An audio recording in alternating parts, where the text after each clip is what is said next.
Assalamualaikum warahmatullahi wabarakatuh. Nama saya Saidatul Karimah, NPM 306172412. Di sini saya akan menjawab UAS atau final taksonomi tumbuhan tinggi dari Bapak Syahbudin MPD. Nah, yang pertama itu mengenai penjelasan tumbuhan berbiji dari ciri-cirinya yang membedakan dengan tumbuhan tidak berbiji. Kemudian penjelasan mengenai gimnospermae, dan juga yang ketiga penjelasan dari angiospermae termasuk di dalamnya dikotil dan monokotil. Nah, untuk soal yang pertama, ciri tumbuhan berbiji atau spermatopita. Ciri-cirinya yang pertama adalah spermatopita adalah tumbuhan berpembuluh yang bereproduksi secara generatif dengan menghasilkan biji. Hal ini berbeda dengan tumbuhan lumut dan paku yang tidak memiliki biji dan menggunakan spora untuk perkembangbiakannya. Kemudian, spermatopita sudah memiliki akar, batang, dan daun sejati.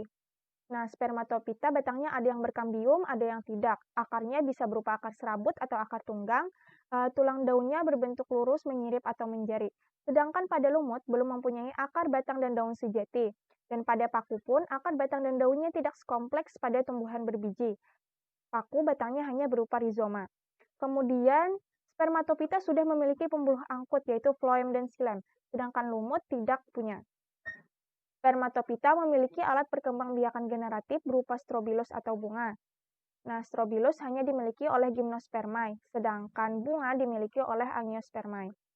Tumbuhan berbiji memiliki generasi sporopit lebih kompleks dibanding dengan lumut dan paku. Alat perkembangbiakannya terdapat pada organ bunga, yaitu berupa kumpulan sporopil atau juga berupa strobilus. Sementara pada tumbuhan paku, kumpulan sporopil belum membentuk bunga. Nah, kalau dilihat di sini, dari struktur tubuhnya saja, lumut dan paku memiliki struktur yang lebih sederhana dibandingkan dengan spermatopita. Nah, yang kedua itu penjelasan mengenai gimnospermae. Gimnospermae adalah tumbuhan biji terbuka. Gimnospermae berasal dari bahasa Yunani, yaitu gimnos yang berarti telanjang atau terbuka dan sperma yang berarti biji. Jadi adalah tumbuhan biji terbuka.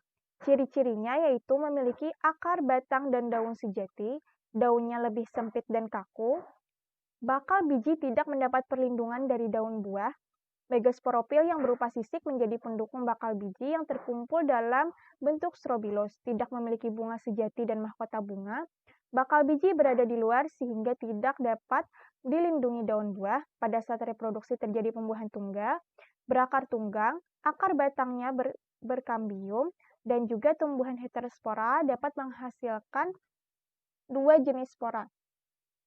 Gymnospermae ada 4 kelas, ada Cicadinae, ada Coniferae, ada Gnetinae, ada Ginkgoginae. Yang pertama, Cicadinae, yaitu habitusnya menyerupai palem, berkayu sedikit atau tidak bercabang. Nah, tulang daunnya ada berbagai menyirip, ada yang sedangkan daun mudanya biasanya bergulung seperti daun paku. Contohnya di sini ada dari famili Zamiaceae. Contohnya Zamia furfuraceae dan dari famili Cicadaceae atau Cichas rumpi atau pakis haji. Nah, di sini strobilusnya ada yang berumah dua. Nah, di sini ada strobilus jantan dan strobilus betina pakis haji dan ada juga strobilus jantan dan strobilus betina dari Zamia. Yang kedua, Coniferae. Coniferae yaitu memiliki batang besar berkayu, daunnya berbentuk jarum, ada yang berumah satu ataupun dua, serta strobilus betina lebih besar dari strobilus jantan. Contohnya dari famili Taxaceae, contohnya Taxus cuspidata. Ada dari Aurasariaceae, contohnya Aurasaria heterophylla dan Agathis alba atau damar. Kemudian ada dari famili Podocarpaceae, contohnya Podocarpus imbricatus. Kemudian ada famili Pinaceae, contohnya Pinus mercusi atau pohon pinus. Dari Gnetinae merupakan tumbuhan yang berkayu, yang batangnya bercabang atau juga bisa tidak. Bunganya berkalamin tunggal, tersusun majemuk. Kemudian contoh-contohnya dari famili Epedraceae, contohnya Ephedra monosperma. Kemudian ada Genetaceae, contohnya Genetum genemon atau melinjo. Ada Welwitschia, contohnya Welwitschia mirabilis. Yang keempat itu dari Gingoginae. Gingoginae merupakan satu-satunya kelompok Gymnospermae yang memiliki spesies paling sedikit sehingga dianggap sebagai tumbuhan primitif. Nah, cirinya itu ialah dia berumah dua dan termasuk pohon meranggas serta daun lebar dan berbentuk kipas dengan tulang daun menyirip rusuk yang menonjol. Contohnya dari famili Gingoaceae yaitu ada Ginkgo biloba. Nah, ini foto pohon dan buahnya. Nah, yang kedua itu penjelasan mengenai Angiospermae. Yang ketiga, penjelasan mengenai Angiospermae. Angiospermae adalah tumbuhan yang memiliki biji tertutup. Angiospermae juga berasal dari bahasa Yunani, yaitu angio yang berarti tertutup dan sperma yang berarti biji. Jadi, ciri-cirinya yaitu tubuhnya terdiri dari bunga, daun, batang, dan akar. Akarnya bisa berbentuk serabut atau tunggang. Bakal biji tertutup oleh daun buah. Berkas pembuluh pengangkutan yang ada yang kolateral terbuka, terdapat juga yang tertutup, dan ada yang bikolateral. Terjadi pembuahan ganda, alat reproduksinya disebut bunga. Nah, bentuk tulang daunnya bervariasi, bisa lurus, menjari, atau menyirip. Daun buah berdaging tebal, jadi biji terlindungi oleh bakal buah. Bentuk dan ukuran tubuh yang bermacam-macam. Daunnya umumnya melebar, tunggal, atau majemuk. Daunnya bisa pipih, tulang daunnya juga beraneka ragam. Tadi reproduksinya bisa secara generatif dan vegetatif. Bunganya mempunyai kelopak mahkota, benang sari, putik, batangnya ada yang mempunyai kambium, ada juga yang tidak. Habitatnya itu berupa pohon, herba, perdu, atau semak.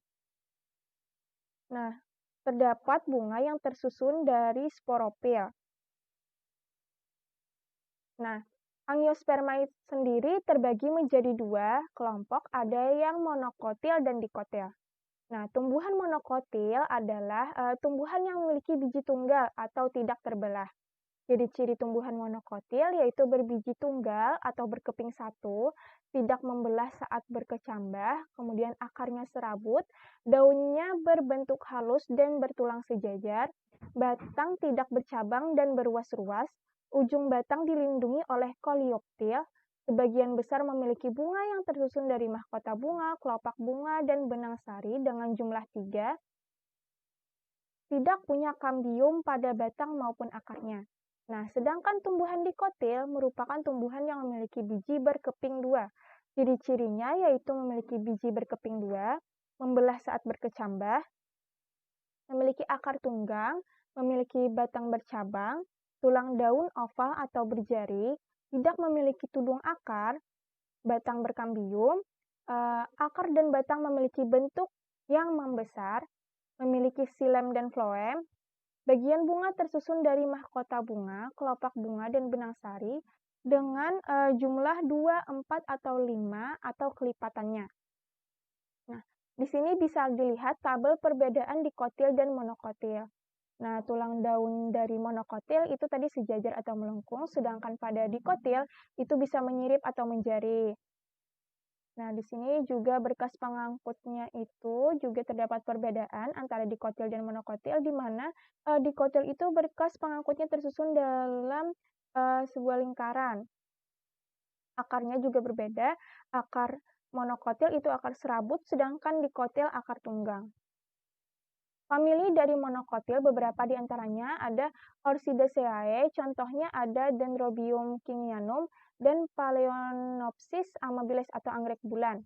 Yang kedua, Araceae, suku pinang-pinangan, contohnya ada Cucus nucifera atau kelapa, dan Syrtotasis laka atau palem merah. Kemudian Zingiberaceae, suku jahe-jahean, contohnya ada Curcuma domestica atau kunyit, dan Zingiber officinale atau jahe.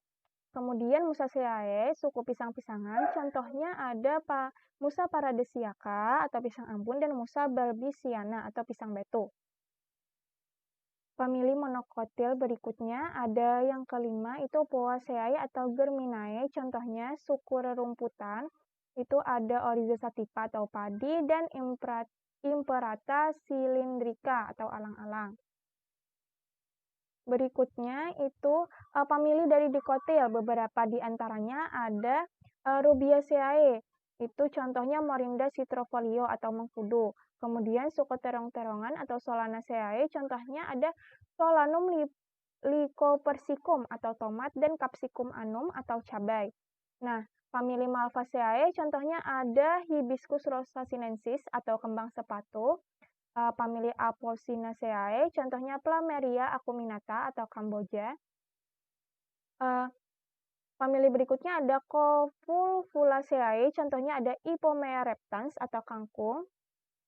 Yang keenam ada Mimosaceae, contohnya Mimosa pudica atau putri malu. Kemudian Paeplionaceae, contohnya ada Phaseolus radiatus atau kacang hijau, Arachis hypogea atau kacang tanah, dan Vigna sinensis atau kacang panjang. Kemudian Bombusaceae, contohnya ada Duriuzibetinus atau durian. Euphorbiaceae, contohnya ada Manihut utilissima atau ketela pohon, dan Havia brasiliensis atau karet. Kemudian ada Caesalpiniaceae, contohnya Caesalpinia pulcherrima atau kembang merak, dan yang terakhir ada Urticeae. Contohnya ada Ficus elastica atau karet merah atau juga dikenal dengan karet kebo. Nah, sekian dulu pemaparan dari saya. Salah hilap mohon maaf. Wassalamualaikum warahmatullahi wabarakatuh.